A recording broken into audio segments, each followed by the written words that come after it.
Most people still think the housing boom in Texas, Florida, and Nevada is running hot. The data says something very different is happening right now. U-Haul one-way truck data shows net outbound moves from Texas, Florida, and Nevada accelerating through 2024 and into 2025. People are quietly leaving. And if you bought in one of these three markets in 2021 or 2022, you may already be sitting on a loss you don't fully know about yet. In the next few minutes, we're going to walk through exactly what the Redfin and Case-Shiller data shows for each region, price trends, rent versus buy thresholds, and what the middle class needs to know before making a move. Let's start with Texas because the numbers here are some of the most striking in the country. Austin's median home price is down roughly 24% from its 2022 peak. Dallas and Houston are showing 8 to 10% declines, with active inventory surging 47 to 60% depending on the metro. That's not a soft landing, that's a market that got ahead of itself and is now pulling back hard. Now here's where the affordability math really breaks down. The median household income in Texas sits around $73,000 a year, but a $420,000 home at 7% carries a monthly mortgage payment close to $2,900. That's a payment-to-income ratio well above the 28% threshold most financial planners use as the upper limit of comfort. You're not just stretching the budget, you're breaking it. And renting isn't just slightly cheaper right now. In Austin and Dallas, renting is running $600 to $900 per month, less than owning the equivalent home. The break-even horizon, the point where buying starts to make more financial sense than renting, has stretched to 8 to 10 years in many zip codes. That's a long time to wait for a market that's currently declining. The thing most people miss when they look at Texas is the hidden cost layer underneath the sticker price. Property taxes average 2.2 to 2.3% annually, one of the highest effective rates in the country. Stack that on top of rising homeowners insurance, and you're adding thousands of dollars per year that never show up in the listing price. Then factor in the commute. Suburban sprawl in DFW and Houston means average commutes running 35 to 45 minutes each way.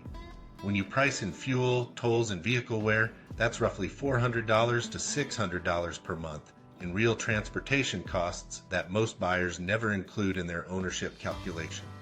The outmigration data makes sense when you see all of this together. Texas metros, especially Austin, are ranking among the top outbound markets in U-Haul's one-way truck data. The remote workers who drove the demand wave that inflated these prices are being called back to offices. That demand driver is gone, and the prices it created are still unwinding. If you're watching this from a Texas suburb and your neighbor's house just listed $80,000 below what you paid, that fear you're feeling is data, not paranoia. Now Florida tells a similar story, but with one cost that Texas doesn't have, and it's the one that's pushing people out the fastest. Redfin data shows Cape Coral down nearly 8% year over year. Port Charlotte's median dropped from $330,000 to $279,000. Tampa has seen inventory climb more than 50%, with pending sales falling nearly 30% in the first quarter of 2025.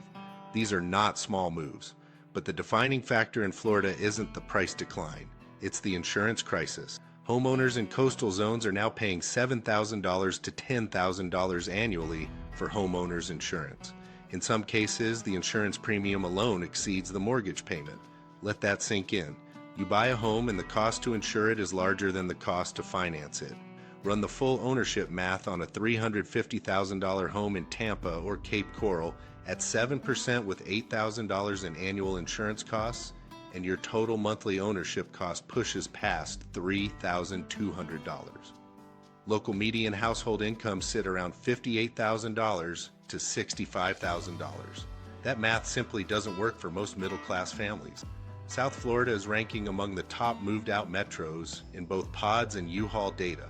Retirees and working families who arrived during the pandemic boom are now leaving. And when you ask them why, insurance costs and rising HOA fees come up almost every time. That HOA piece is worth slowing down on. Fees in newer Florida developments have jumped from $80 to over $200 monthly in many communities, driven by the need to build storm damage reserves. Buyers often don't see this until they're at the closing table. The question for Florida right now isn't whether the market is cooling, it clearly is. The harder question is whether the correction has a floor.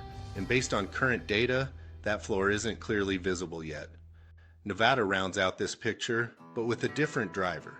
It's not insurance or property taxes. It's the evaporation of a demand wave that never had permanent roots. Las Vegas attracted a massive wave of California transplants during the pandemic, all chasing affordability relative to what they'd left behind. That wave is slowing. Nevada's own costs have risen, and return to office mandates are pulling remote workers back toward their origin cities. Median Las Vegas home prices are sitting around $400,000 to $420,000. At 7% mortgage rates, monthly ownership costs approach $2,800 to $3,000 before HOA fees and insurance. The median household income in Clark County is around $65,000. That puts homeownership well outside the comfortable range for most residents. U-Haul data now shows Nevada posting net outbound truck movement. The affordability gap that made Las Vegas attractive relative to California has narrowed significantly, removing the core reason many buyers chose it in the first place. There's also an investor exit risk here that's worth watching. A disproportionate share of Nevada's housing stock is investor-owned, short-term rental properties, institutional holdings. When those sellers move toward the exit at the same time, it accelerates price declines faster than organic buyer demand can absorb. Add car-dependent sprawl with no meaningful public transit, and you're looking at $350 to $500 per month in transportation costs on top of every ownership calculation. Pull back and look at all three regions together and the same pattern emerges: high payment to income ratios, hidden costs that don't show up in the listing price, net outbound migration, and inventory surges. These are not isolated data points, they are a pattern. So before you buy in any of these three markets, run the full number.